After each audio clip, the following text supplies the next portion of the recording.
అవి ఏం చేస్తున్నావు మమ్మీ? ఇవ్వనా దోశ దోశ అడిగినావుగా. వేడి వేడి దోశలు చేస్తున్నావు.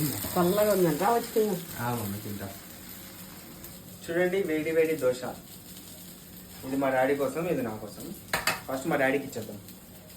అయితే మా డాడీ కారం అడిగిండు పొద్దున్న కారం చేయాలని చెప్పి.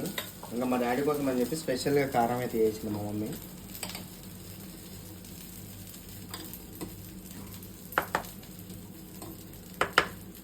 చట్నీ కూడా ఏమన్నా ఈ చట్నీ మెయిన్గా చేసింది వచ్చేసి నా కోసం, కానీ ఇంకా మా డాడీకి కూడా వేస్తున్నా కొంచెం.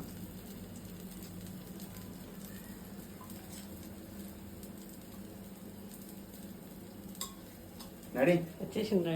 సూపర్ ఉంది కదా. ఏ ఫస్ట్ డైలాగ్ అసలు తినేయకుండా చూడడానికి సూపర్ ఉంది. తిందాం. నువ్వు కూడా నేను వేసుకున్నాను పెట్టేసుకుంటా. చట్నీ. నేను ఈ కారం గీరం తినా, ఓన్లీ చట్నీ, మనది పల్లి చట్నీ. బాగుందన్నా. మా రాముడు అయితే కారం అడిగిండు.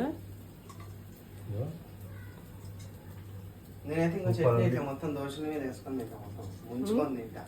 ఎంత బాగుందో దోశ. నా దోశ మాడిపోతుంది తిప్పుకుంటా. ఏదది ఏదన్నా వెళ్ళు.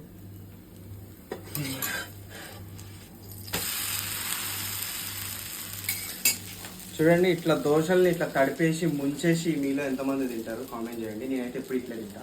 మా మమ్మీ సైడ్కి వేసినా కూడా నేను సైడ్కి నచ్చదు నాకు, ఎందుకంటే దాన్ని మునిగిపోయి మొత్తం ఇంత ముద్ద ముద్ద తీసుకొని అవుతుంది. తిని ఎట్లా తింటావు ముద్దలు ముద్దలు? కాలుతుంది కావాలి, మరి కాలే కాలే తినాలి వేడి వేడిగా. ఇట్లా తీసుకొని ఇట్లా మంచిగా తిని స్నానం చేయించి బా చల్ల వెదర్కి ఇట్లా టిఫిన్ వేసుకొని తింటే మస్తు ఉంటుంది. దోశలు మాత్రం మస్తు.